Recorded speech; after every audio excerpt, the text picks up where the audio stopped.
एक और हदीस अल्लाह के नबी सल्लल्लाहु अलैहि वसल्लम की है ताल्लुकात के ताल्लुक से कि आपने एक बहुत ज़रूरी उसूल सिखलाया ताल्लुकात कैसे होने चाहिए। उसके एतबार से आपने फरमाया अहबिब हबीबक हौनम्मा असा अन यकून बगीदक यौमम्मा वबग़िज़ बगीदक हौनम्मा असा अन यकून हबीबक यौमम्मा। एक बहुत ही ज़बरदस्त उसूल है। अल्लाह के नबी ने फरमाया कि जिससे तुम्हारी दोस्ती हो रही है उससे दोस्ती लिमिट में हो। कैसी हो?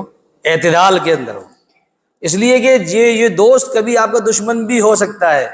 हबीब हबीब गहौरम्मा आसा यकून बगीद के यौमम्मा, ये आपका दुश्मन भी हो सकता है। अगर दोस्ती के ज़माने में आप लिमिट से बाहर हो गए, बिल्कुल सब कुछ आपने सारे पर्दे हटा दिए और सब कुछ लुटा दिया, तो दुश्मनी अगर कायम हो गई तो आपको फिर क्या होगा? बाद में अफसोस होगा कि यार मैंने इसके ये किया वो किया हो गया।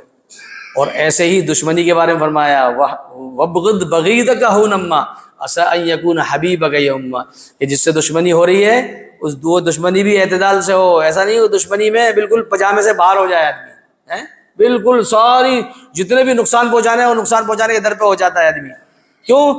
बहुत चांस है इस बात के कि जिस आदमी से आज दुश्मनी है वो तुम्हारा दोस्त भी हो सकता है। जब दोस्त हो जाएगा तो फिर जो दुश्मनी के ज़माने में जो नुकसान पहुंचाए थे, जो कारस्तानियाँ की थी, उन सबको सोच सोच करके क्या करेगा आदमी? वो शर्मिंदा होगा जब भी उसके सामने आएगा कोई वो मौका आएगा।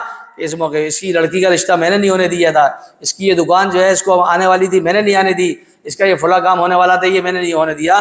तो जो नुकसान पहुँचाए उन नुकसानों को देख देख करके सोच सोच करके इसको शर्मिंदगी होगी और जो है ये पछताएगा कि काश के मैं उस ज़माने में इसका ये नुकसान नहीं करता तो इसका ये भला हो जाता।